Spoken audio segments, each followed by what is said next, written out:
Sa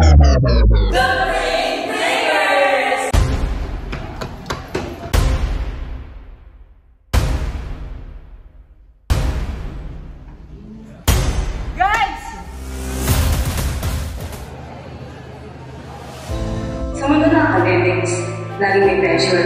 Lahat, nag-uunahan, mataas na grades, perfect outputs, recognition, pero anong kapalit? Ang student leader parang superhero. Lahat kaya, lahat gagawin. May miss dito, taas doon. Tapos may sarili mong responsibilities pa. Pero sa ito ng lahat, pagod na rin. Kasi na naman ang sagot. Ang pang-fuel sa gabi. Gabi-gabi puyat at walang katapos ng deadlines. Pero habang nakarami yung kape, parang naubos na rin ang energy at motivation. Ang group leader, laging nasa harap. Siya ang gumagawa ng plano, nagtutulak sa grupo kay taas, at sumasalo ng lahat ng responsibilidad. Pero minsan, parang siya na lang mag-isa. May maganda dito. Everyone, kayo ba? May naisip kayong topic? Everyone? Everyone! Makikooperate naman kayo. Puro na lang ako yung gumagawa dito. Di ba kayo naaawa sa akin? Guys! Guys! Walang tulong, walang oras, lahat sa kanya nakaasa. Daming late, pero hindi dahil naman. Deadline ka lagi, klase ngayong umaga. Buyat, pagod, pero kailangan tulitin. Sa isip ng estudyante, wala nang choice kundi magkabol. Hindi talaga may iwasan na talaga. Sir, sorry I'm late! So hi guys, another day, another bakbakan na naman. Ang daming ginagawa, hindi ko alam kung ano ko na ko. Siyempre kailangan lumaban dahil maraming mga taong may mataas na expectations. Kala mo sila yung nag-aaral, hindi naman. So mamaya papakita ko sa inyo yung lahat ng mga gagawin namin dun sa isang subject. So actually dapat meron akong dapat report pero hindi siya natuloy, sayang. Ready pa naman. So, yun na. So, papakita sa ima. Bye! Kita pa sa mamaya. So yun guys, nag-start na yung naman, yung subject namin for today.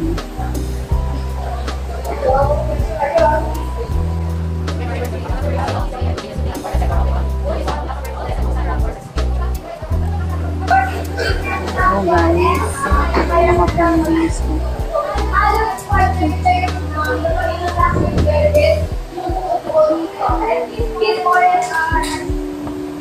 Actually, marami na akong matapos. Yes. Kunti na lang.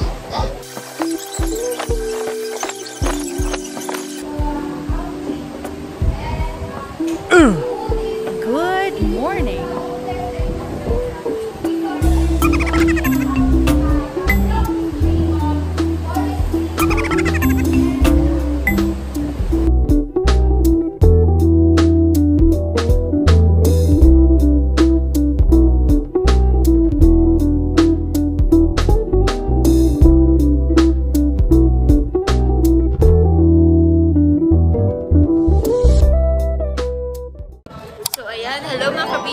So today, I'm on my duty as a president of an organization, and today meron kaming meeting about sa magiging foundation week next week. And today, kasama ko yung aking mga officers. Hi! Say hi guys! So ayun lang naman. Bye!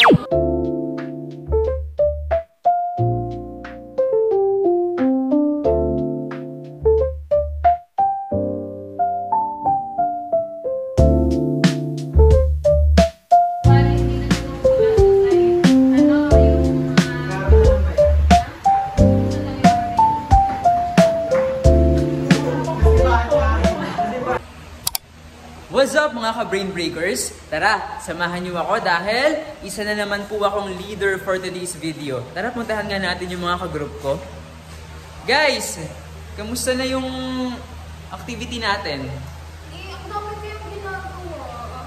Ano ba yung grade na yan? ko nagawa eh.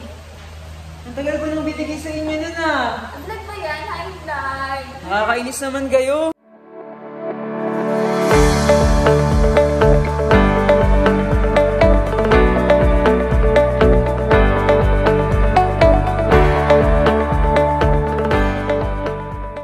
So ayan guys, pauwi na ako. And mamaya is pipila pa ako doon sa Petron. Magkahaba-haba kasi nga natapat na naman ako sa uwian.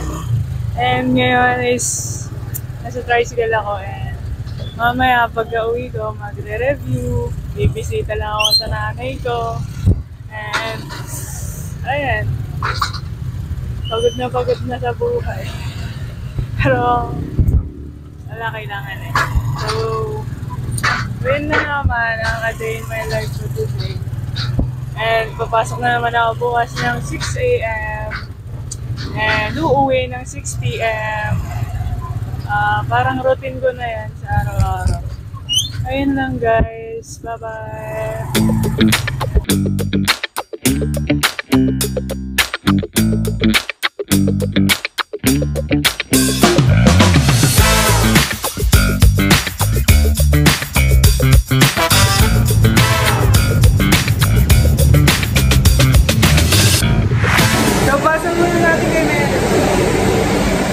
Kaway ka naman sa vlog. Hello guys! So, pinakalaman na naman nila ako dito. So, guys, ay!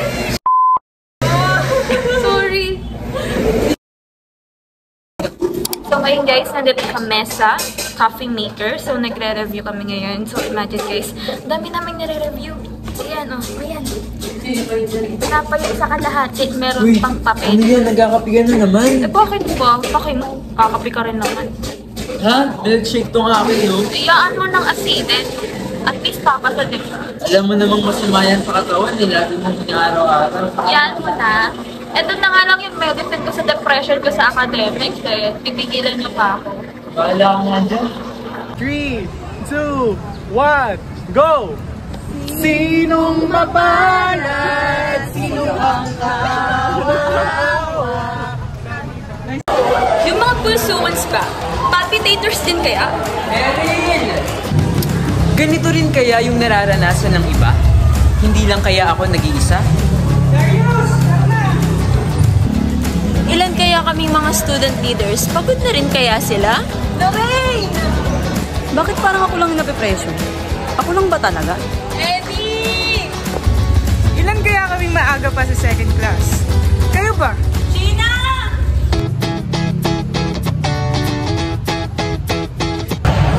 Magandang buhay, Pulsuan! Samahan nyo kaming maganap ng mga college students. At kung kumustahin natin sila sa kanilang buhay kolehiyo. At kasama nyo pa rin ang The Brain Breakers! Okay, so good afternoon po. Ano pong pangalan nila, year-end section? I'm Yaz Miranda po. Gian Fernandez, Okay, anong year-end section po? BSED 1E. I am Clarence Bisangkap from BSED 3 Social Studies. So, naranasan nyo na po bang maging leader ng isang group activity or collaborative activity? Yes po, minsan. Yes, naranasan ko na po maging leader sa mga group activities. So, kamusta naman po yung experience ninyo sa pagiging isang leader? Ano po, mahirap. Saya siya and fulfilling, syempre, kapag na-accomplish mo yung specific work. Pero minsan ay nakakapagod din, especially if may mga members ka na hindi masyadong cooperative.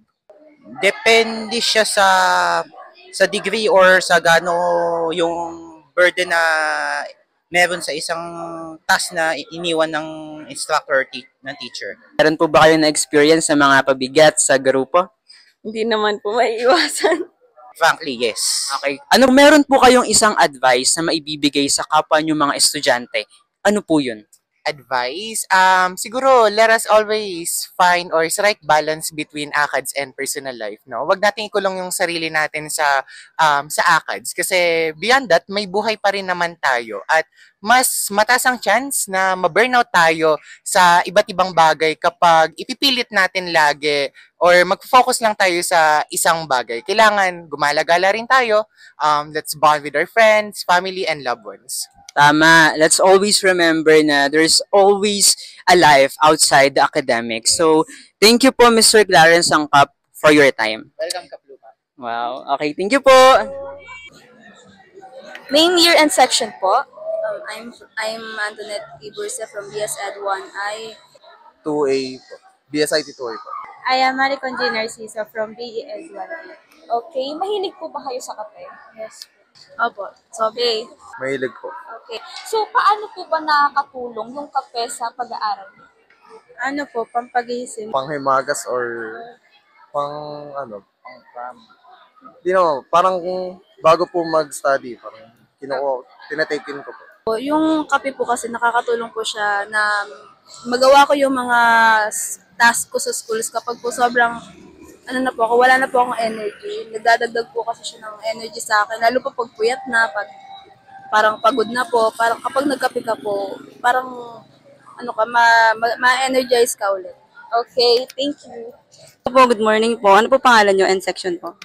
I'm Jan RB Navalta po from BIT Electrical 1E. I'm Federica B. Gonzalez from BSED 1H. Bago po yun, kaway po muna tayo sa video. Hi po! Then, tanong ko lang po is, nag-aim po ba kayo for Laude? Senior high school, yes, I'm aiming for Laude. But now, gusto ko na lang makapasa talaga. Bago po yan, hi po muna kayo sa vlog. Hi po! So, yung po tanong ko is, nag-aim po ba kayo for Laude? Yes po, yes po. So, ano po yung mga pressure na nararamdaman niyo po? Or nakakaramdam po ba kayo ng pressure? Yes po. Every day po is so much pressure and also yung emotions natin. Syempre, hindi natin mapigil yon. And siguro time management na lang for that. And ngayon, parang noong una, pressure comes. Pero ngayon parang okay na, sige, okay lang, go with the flow na lang. Yes po, since po kasi yung ate ko po, laude din po siya before. So, siya po yung susundan ko. So, nakaka-pressure din po. Oh, so pressure po talaga, no? Lalo na po talaga pag may kapatid po talaga kayo na. So, any advice na lang po sa mga college student po na katulad niyo? Gawin niyo lang po yung best niyo and God will do the rest po. You know? Yes, thank you po. Ayan muna sa vlog. So, name, year, and section po. My name is Mark E.J. Mendoza from Social Studies. Section po. My name is Abigail Marina and I'm from BSBA 2A po. I'm Lay Ashitisan Chanko from BSBA 2E din.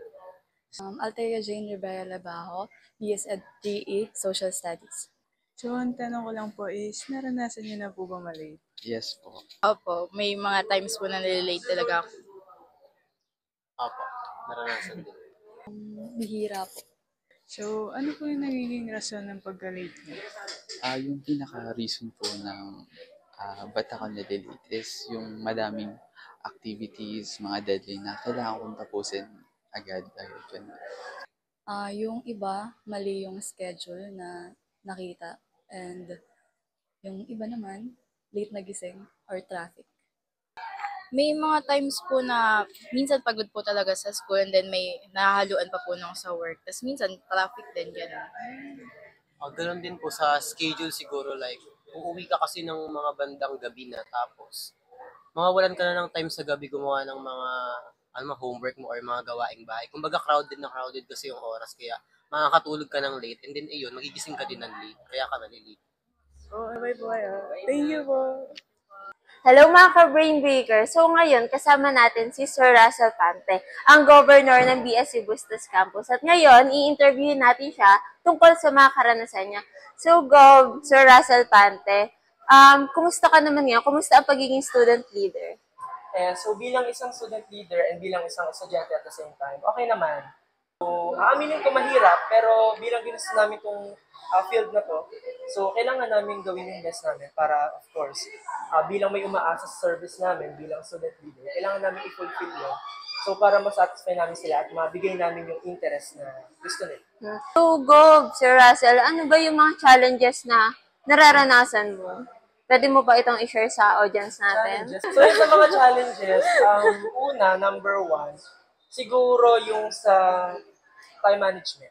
Ano ba yung pwede mong ipayo sa mga audience natin or viewers natin ngayon na student leaders din, then at the same time, estudyante, ganyan. Ayan, so tandaan natin guys, no? Normal lang na ma-burnout, normal lang na mapagod. So, kapag pagod ka na, walang masamang huminto, pero huwag ka titigil. Tama, ayan. Maraming salamat, Go Russell, no, sa makabuluhan mong at nakaka-inspired na mensahe para sa ating viewers. Bye. Hello po! Hello po. Ano po ang pangalan niyo? Pwede po ba kayo magpakilala sa ating viewers? Hello, I'm Roxette Luartes from PSED 2E. From PSED 2E, yes. Ka-org ko siya sa Pluma, everyone. So, may mga konting katanungan lang ako. Okay lang ba yun sa iyo? Yes po. Ayan. So, nakakaranas ka ba ng academic burnout? Or ano ba yung mga struggles na nararanasan mo as a student? Tapos, as an officer sa organization? Ayan po, since may org nga and academics din po, medyo nahirapan ako mag-balance kasi meron tayo akong full-time management skills pero na-enhance naman po ngayon. And sa mga nagdaang linggo, since magpa-finals na po, talagang ramdam na ramdam ko yung pagod. Kasi sunod-sunod yung activities na kailangan ipasa, yung mga kailangan, tapos syempre financially din po. And ayun, nakaka-stress siya na parang lalagas na yung buhok mo, pero ayan, kaya naman. Okay, good afternoon po, Ma'am Rose Ann. Good afternoon din. Thank you po. So, yung question ko po is, may mga cases na po ba kayo na na-handle dito sa guidance na yung mga students is namumroblema academically? Usually yun ang common naming mga kliyente. Yes po. Academic counseling usually ang nagaganap sa amin kasi. Ano po yung mga advice na pwede niyo pong ibigay sa mga students na nakakaranas po ng academic burnout? Ito naman ay base dun sa kliyente ko. Anong napapansin ko kasi, usually estudyante, no, very overwhelmed. Yes po. Ang dapat gawin, no, unti-untiin natin. I-break down natin yung problema natin into smaller parts. Yes po. Kasi dun tayo nagkakaroon ng problema. Pag masyadong malaki, hindi natin magawang solusyonan. Yes po. Kaya unti-untiin natin, priority kung ano yung dapat mauna. And then, syempre, pinaka-importante, avoid procrastination. Yes. Talagang yun ang root ng nakikita kong problem kung bakit nagkakaroon ng burnout.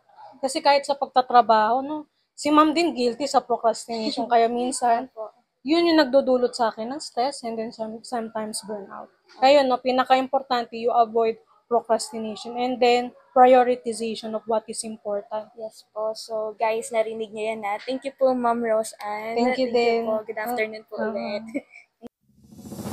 I am just a student. I'm not a robot. I made mistakes. I am not perfect.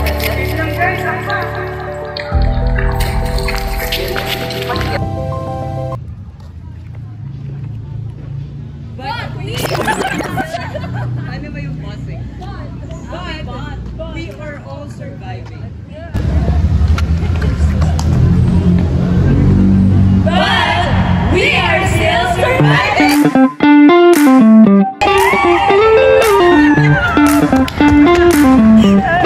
Yung phone! Ayun! Saka nga pala mga ka-brain breakers, always remember, self-care is not selfish.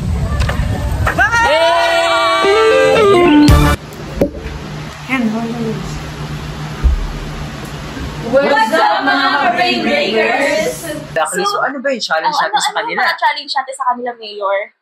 Ang challenge natin sa kanila, ayan, mga ka-brain breakers, yan, subukan nyong magpahinga, no? Kahit 30 minutes, no? Yes. I-off nyo lahat ng ginagawa nyo. Give time for yourself. Yes. Ayun ang challenge natin. At ibahagi nyo sa amin yung karanasan nyo kung ano ba yung feeling nyo, no? Once na, ginawa nyo yung challenge na yun. Yes. And please, see your experiences sa comment section na lang para malaman din namin kung paano ba nakatulong yung mga ibinahagi namin sa inyo, diba? Ano ba yung nararanasan ng ating mga ka-brain breakers? Malay nyo, yung nararanasan nyo ay nararanasan din ng ibang mga estudyante. Okay. Diba? Yes. So guys, parang late na. Parang kailangan na natin Yes. Bye, Brain Breakers! See you in our next video! Please comment, share, and subscribe! Bye!